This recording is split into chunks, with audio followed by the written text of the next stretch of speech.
Welcome writers, game masters, and creatives to the World Builders Tavern. Today we are talking about Dungeons & Dragons: Honor Among Thieves. Spoiler warning if you have not yet seen this movie, it's fantastic, and we are going to be going over all of it and ruining everything that happens in the plot, so be warned. But with that, you should grab an ale and pull up a chair. I'm Emma, your friendly barkeep, along with Allison. Hello. And Christiana. Hi. And we are so happy to have you here. Cheers! Cheers! So, Dungeons & Dragons, Honor Among Thieves. No, wait, that's a regular colon. Wow. Take two. Dungeons & Dragons, Honor Among Thieves is a 2023 American fantasy heist comedy film based on the tabletop role-playing game Dungeons & Dragons. It is set in the Forgotten Realms campaign setting, and is not connected at all to the previous films. There have been a few Dungeons & Dragons films that have come out. This one is not connected to them in any way. For those of you who are not familiar with Dungeons & Dragons, it is a role-playing tabletop game wherein each player creates a fictional character, choosing from various different races and classes and abilities. You get to create your character from the ground up, and then you all come together and you sort of play in a story sandbox, which is sort of narrated and guided by the Dungeon Master, or DM. So think of the DM as sort of the host of the game, and the players as the co-hosts, who are all working together to create a story. It's kind of a blend of improv and math. It's so much fun. I am a regular Also, D&D if player. you It's great. don't know what Dungeons and Dragons is, why are you even listening to this? I feel like, Go educate your. Why are you listening to this? Go play D&D instead. Yeah. It's also having a resurgence right now, which makes sense why Yes. they made a movie. Yes, yeah. D&D, so 5th edition is the current kind of edition of D&D. It's gone through some changes over the years, and 5th edition really has made D&D hugely popular. Like, I also wonder if it's because of Stranger Things. I was just gonna like say it's that. because of Stranger Things. It's partly because Stranger Things. I think it's also, I have heard like that because 5e is so much more approachable than some of the previous versions. Like 3.5 is super what they call crunchy, and it's got like it's more complicated. There's way more math. There's more rolling. It's a little bit more intimidating to get into. So I think the blend of like 5e and then it coming back into pop culture is like a perfect storm of like, yes, people are getting It's also into this. popular with young kids, like 11 and 12-year-olds and teenagers who I'm not even sure would have watched Stranger Things yet. Yeah, it's that's just true. I don't know. It's just coming kids around. watch things that maybe are not necessarily aimed for their age group. So I could see a 12-year-old. The ones I know, I don't Things. think would have seen it yet, and they're obsessed with D&D. Yeah. So yeah, it's also all sorts of reasons. It's a great game. It's I love it. Yeah. Emma and I both play. Do you play, Christiana? Yes, well, not recently because my life is too busy to commit to a once a week thing. You're a non-practicing Dungeons and Dragons yeah. player. You're a lapsed. Totally a lapsed. I'm a reformed DM. So I'm excited to hear what you two thought of this movie. I loved it. I was super anxious because you never know when you love something in one format how it's going to be in another format, and but the trailers looked good, so I was like going into it like cautiously optimistic, like okay, and then it was amazing. I had so much fun watching it. It was a great film. Yeah, I agree. Adam and I watched it as like a little date night thing. He's never played D&D, but is obviously quite familiar with it, and I have. But what I found interesting is that there was 0 questions on his side. You know what I mean? Like even just knowing about D&D and kind of what the game is was enough for him to go into the movie, and we both had a ton of fun with it. Like we turned to each other after, and I was like, this is the movie that's going to be playing in the background while I clean the apartment for this day. Yeah. You know what I mean? It's one of those movies where it's like you can sit down and genuinely watch it and have a really good time. But it's also one of those things where it's like, you know how dads are famous for like walking into the living room and then seeing something on the TV and then just standing there cross-armed and just like getting that's the sucked best. into it. Like That's how I reference. felt. love I was that. like, yeah, I feel like it's one of those movies where it's just really fun. I liked it. I did not love it. Really? So that's going to be, I have some interesting. reasons that I'm ready to get into. Okay. But first of all, no, you cannot critique my baby. I will not let you say anything. I'm going to turn off the podcast. I mean, my critiques are largely not about the world building, so I want to talk about the world building first. Yeah. Because I feel like this movie did such a good job at capturing the feel of D&D and staying true to the source material, and I think that's why it's so beloved. Or it seems to be really beloved by D&D fans and stuff. It had a great balance of being, like Christiana said, totally approachable to someone who has not played D&D. Like, it was kind of, not a generic, fantasy film, but kind of that, like, you know what the world is gonna, like, you understand, like, swords and magic and that sort of thing, so it's just, like, a fun adventure film, but then if you're a D&D player, there are so many fun little, like, references and Easter eggs and, like... So many. Getting to be like, oh, I know that location, or, like, oh, that spell, they were casting that spell, or, like, My DM husband watched it with me, and he was like, it's really cool, like, seeing... He was, like, naming all the spells as they cast them. And I'm like, that's awesome. So he really enjoyed seeing that. Yeah. And I really liked how they, like, threw in all these terms and mechanics, like attuning and wild shape and stuff like that, without it feeling, like, overly info dumpy or anything like that. It was just kind of, like, tossed in there. Yeah, they did a great job of finding ways to write those technical terms into the dialogue without it sounding clunky. Like, it felt... And part of it is also because D&D just does a great job of naming things so they make sense, right? Like, you're like attuning, you immediately kind of have some idea what's going on. The same with, like, wild shape. You say wild shape, and I think most people would be like, you turn into the shape of something wild, right? It's right there in the name. And they didn't, like, totally follow the game rules, which I don't care. No, I thought they made some great changes, actually. Like... the druid shape into the owl bear. I don't think you can actually transform into an owl bear, but I don't care because I love owl bears. So that was awesome. When I went to see it, so my boyfriend and I went to see it, and he plays a druid in our current campaign. Who, like, he's a Circle of the Moon druid, so of course their whole thing is wild shaping. And he has now convinced our DM that if he gets to a high enough level, he will allow him to turn into an owl bear because the movie set the precedent. So he's very excited to turn into an owl bear, which is... That's amazing. Fantastic. I also had a lot of fun trying to guess every character's class. Yes. Yeah. So my husband and I debated a little bit. We're like, so with Edgin or Chris Pine's character, we were debating between Bard because he plays the lute all the time, and Rogue because I'm like, oh, maybe he's like a rogue mastermind who just happens to play a lute because he's like supposed to be the planner or whatever. I think officially he is a Bard. Yes. I was so convinced that there was going to be a twist, and that Sophina, who's a red wizard, I was so convinced she was going to turn out to be a warlock. I was like, she's a warlock, and then she wasn't, and I was kind of like, she seemed like a warlock. Apparently Red Wizard is an actual, like, Phaelin it's Forgotten a thing. Realms thing, which I was unaware of. I don't think I've ever actually played in the Forgotten Realms. So I haven't, so I didn't recognize some of the things. Oh, the first campaign I played in was in Faerun, so I recognized, like, all the places and stuff. I was like, oh, they're going here. I went there. That's so much fun. Yeah, that's really cool. I like that you got to experience that then. I thought they did some really good world building changes that was, like, but that kind of wasn't D&D rule compliant. Like, the fact that you turn into an owlbear, the fact that you could wild shape, like, a ton of times. Like, normally you're limited to a certain number of wild shapes per day, essentially. So they broke that. Also, the fact they didn't really give spells to the bard or the druid. So if you're playing Dungeons and Dragons, those are spell casting classes that would get to cast spells. Whereas in the movie, they weren't really magical. But I thought that was a good... All of those made sense to me as rule breaks. Like, I thought that they made the story better. Like, they gave Simon's character more importance because he was, like, the only sorcerer. They just gave the druid something else to do that wasn't, if she can't cast spells, well, it makes sense that she can turn into a bunch of different animals a lot. So I thought all their world building changes were completely appropriate for the changing medium.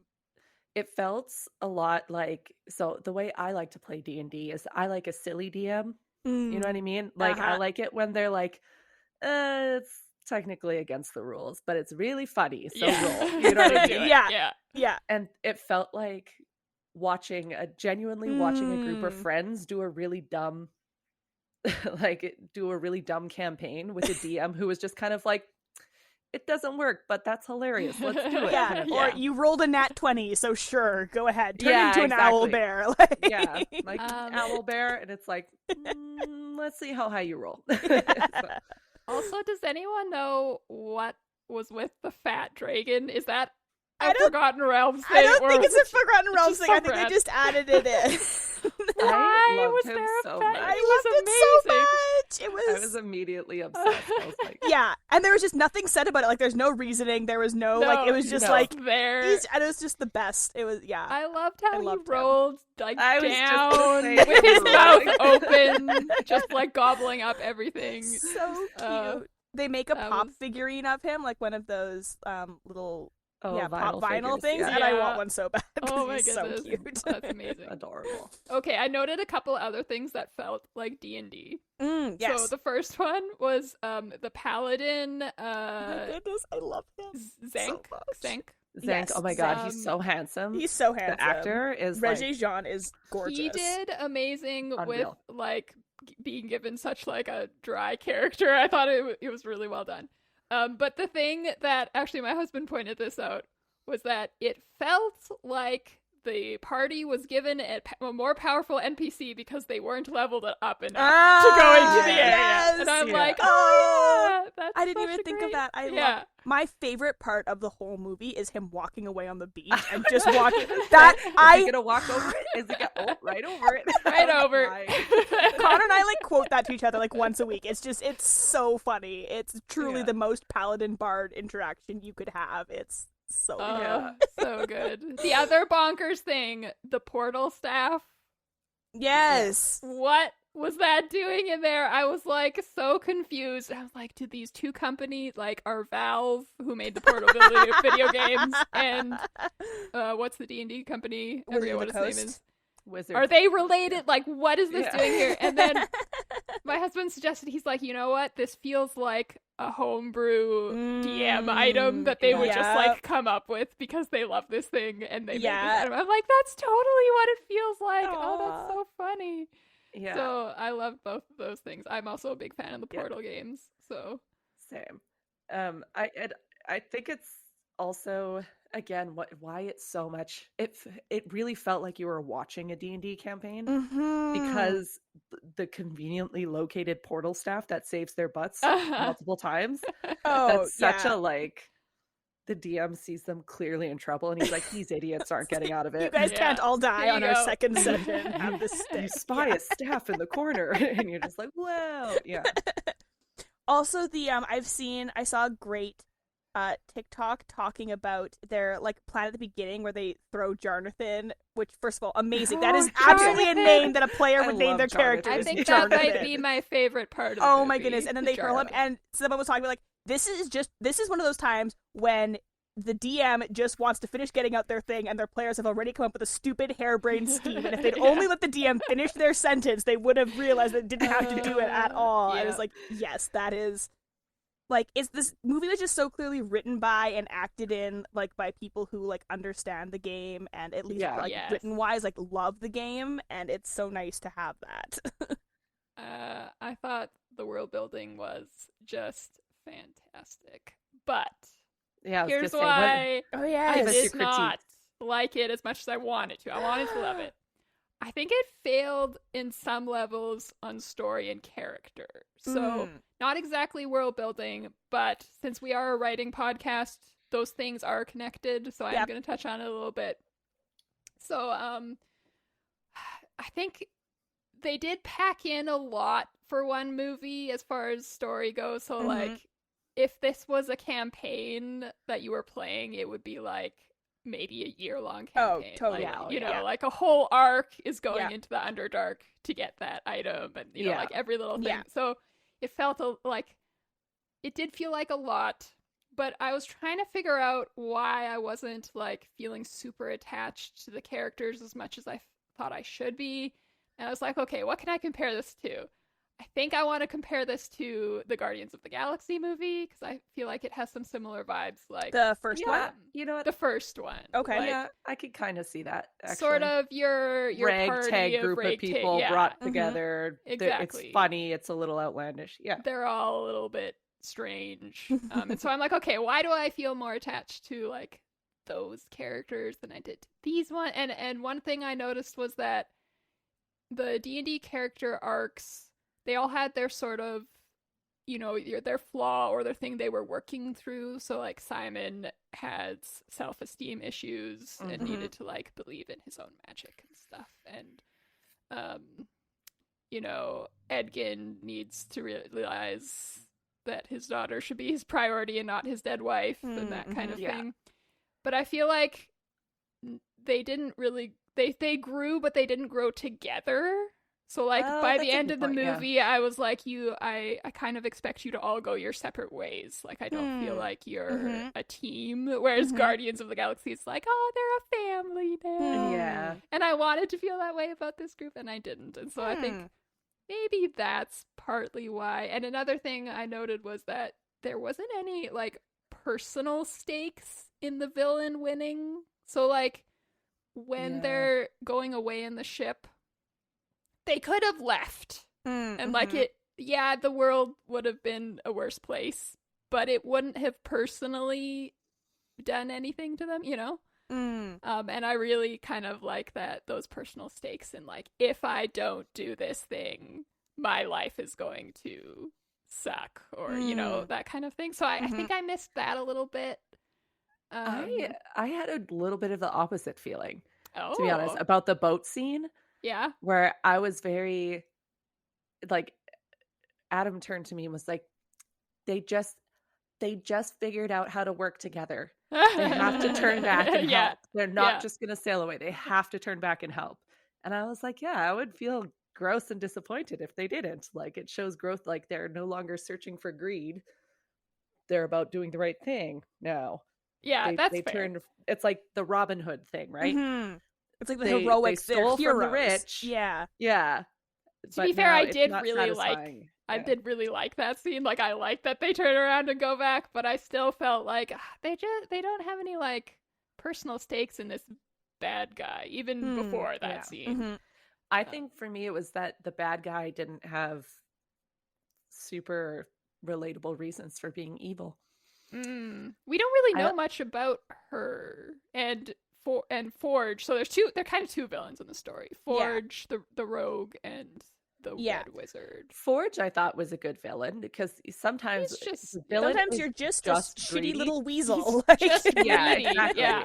And that's understandable. But Safina being like, I just need to infect these people because my master says I need to infect these people. Yeah, we didn't really know. That felt like a little.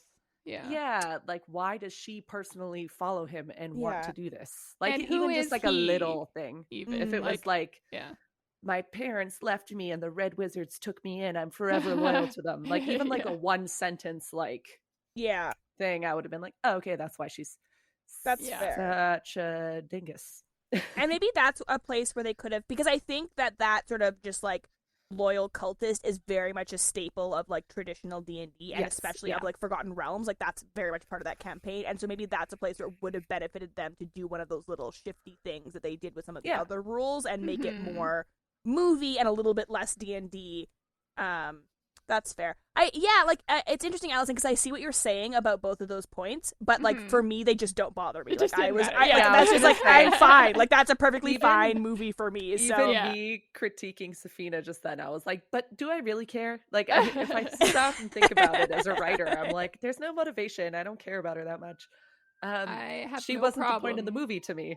The point of the movie was to watch a bunch of idiots do idiotic things and somehow overcome evil. And watching her getting slammed into the pavement by an owlbear was gosh, amazing. It was so funny. I am not sad at all that you guys enjoyed it more than me. I just wish I did, but I still liked it. I still had fun. There was lots of laughs. So that's very fair. And I mean, I think also too, like, I don't know, you're also very much an editor, right? So I think maybe it's that editor brain that's like, it's hard this would make it a stronger story.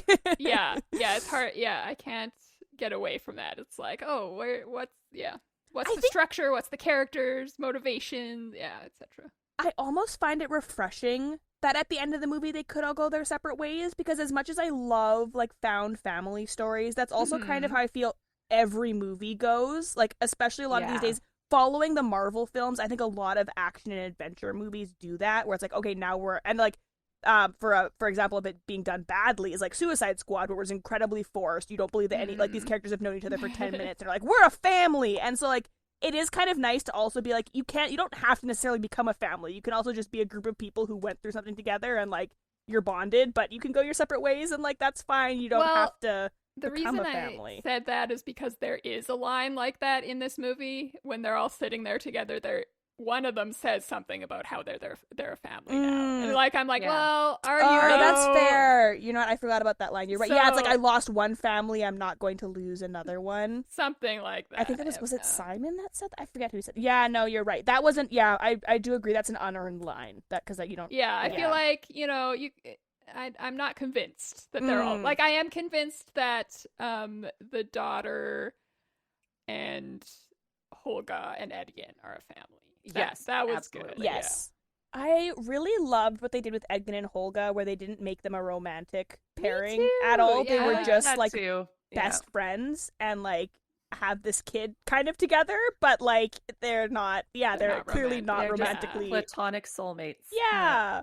It was very sweet, and we don't often see relationships like that. So, like, that was I feel like that's kind of a world building thing. Is like those. So I feel like that's a good world building thing they did. Is like, oh, I forgot to say. I also loved the little views of other races. Like most of our main cast are humans, which makes sense because it's cheaper not to have all that makeup, orc makeup. Yeah, but you caught some tabaxis and some Aarakocra. And I thought that was really and the gnome, the fact that her ex is a gnome. Yeah, I didn't like that the gnome was just like obviously a small person filmed. It felt so. It was Bradley Cooper. It was Bradley Cooper.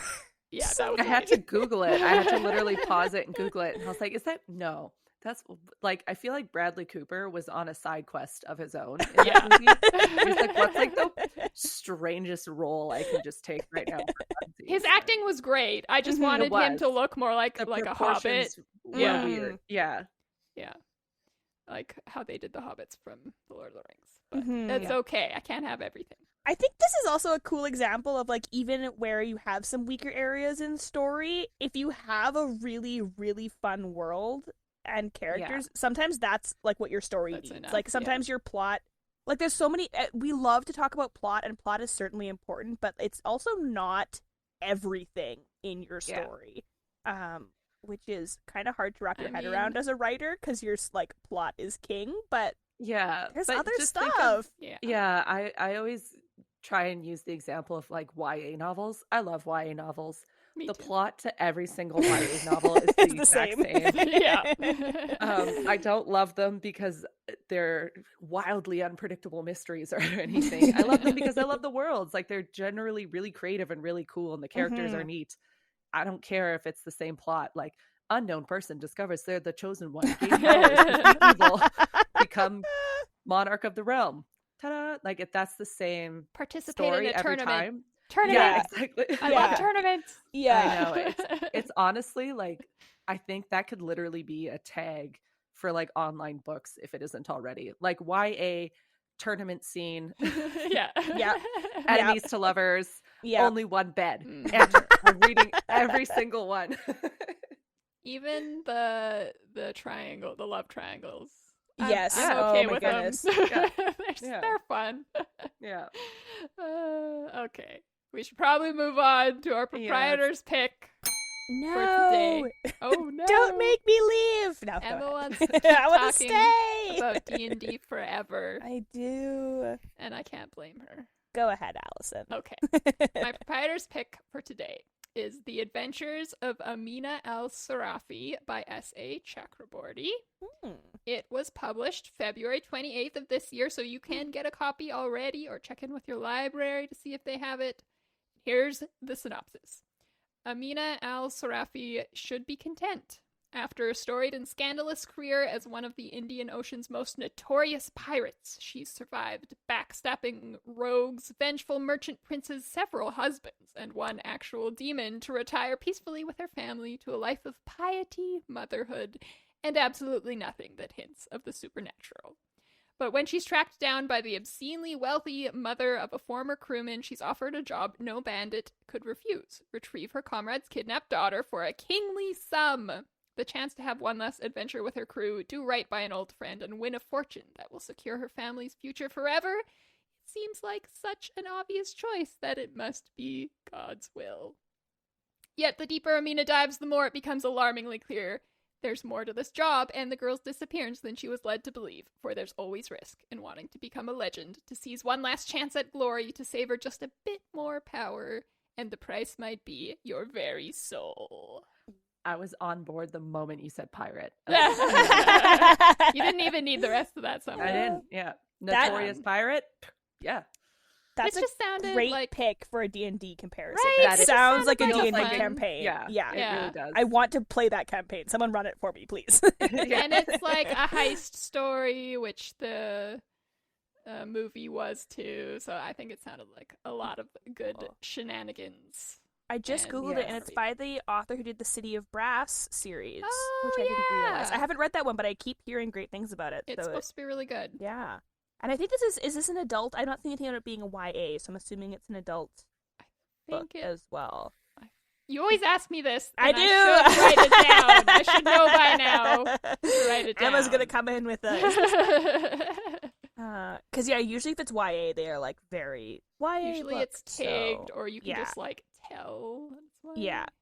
So, it's adult. Cool. Yes, it's adult. I am looking forward to reading that one. That sounds really good.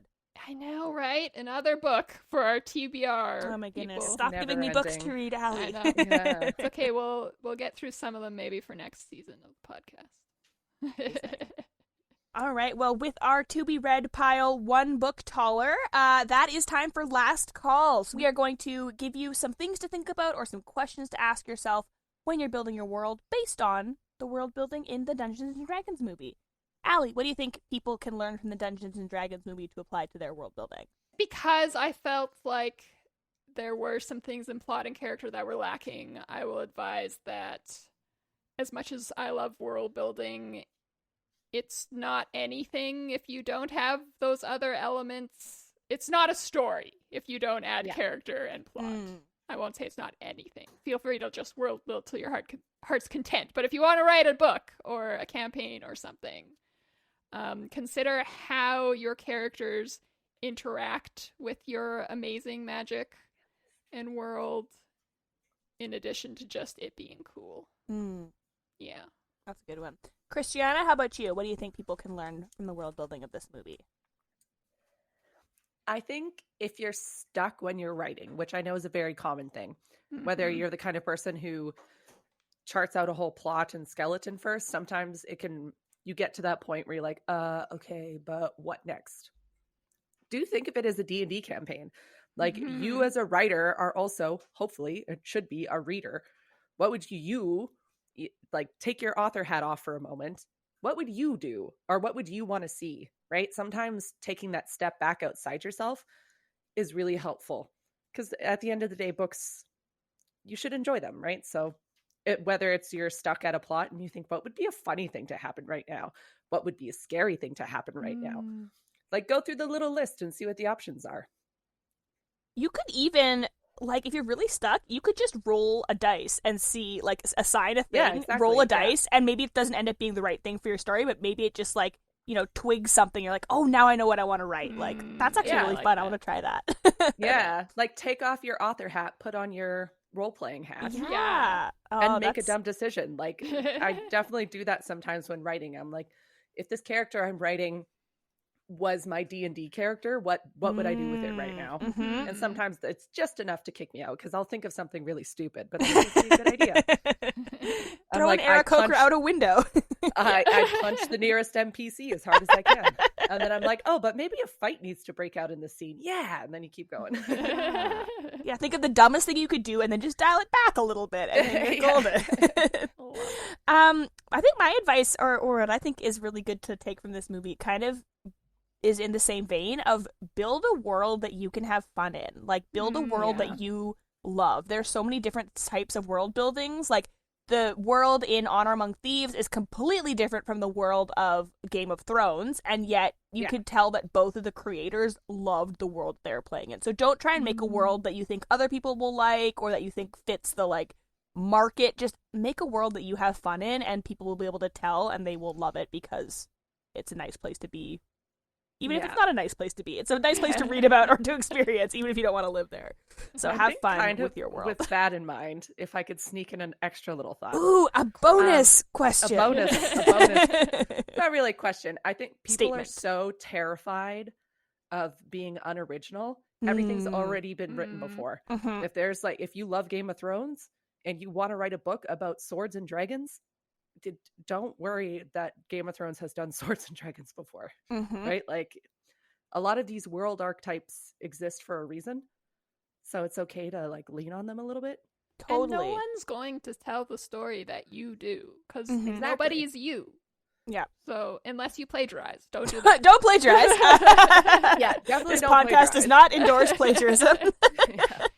For any lawyers who are listening, that's not what we're saying. That's not what we're saying. We're saying it's okay to like maybe decide to steal certain magic tactics or something like that. Yeah, and I'm part of quite a few like writer communities, and I often see people afraid of like posting even their synopsis because like what if someone steals it? And I'm like, even if someone does steal it, it won't be the same. It's not the same story. Yeah. Two people could start off with the exact same idea, and the two stories will be completely unrecognizable. Exactly. Like, well, look at the Hunger Games and Battle Royale. Yeah, same idea, fight to the death, wildly, or Squid Games even. Like, they're all wildly different. Yeah, so. And I mean, people will seek out your stories because of that. Like, people have favorite tropes. People have things that they want to see in stories that they've seen in other stories. That will be that's also a benefit to you to be able to say, oh yeah, it's like this other thing that you loved, you'll love mine. Yeah. Don't be afraid of being unoriginal.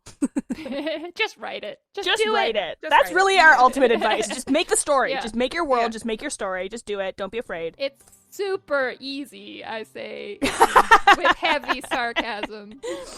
We believe in you, and you can do it. So those are a lot of thoughts, a bonus thought even, to ponder when you're building your own world. We hope that you had fun listening to this podcast. We had a ton of fun recording it, and we had a ton of fun watching this movie, which we are not sponsored by, but we love it, so you should go watch it too. Sponsored. Before we end, we have a very fun yes, we do. For our listeners. Yeah, so we are letting you, the listeners, decide what our last episode of the season is going to be about. We have some different TV choices. We want you to vote. Allie, how can people vote? The poll will be open from today, which is May 24, to May 31. So you have a whole week, but you should go do it now because otherwise you'll forget. And the link... I feel attacked. I know. I'm saying that because I would be totally the one to be like, oh yeah, I want to do that, and then I'd forget.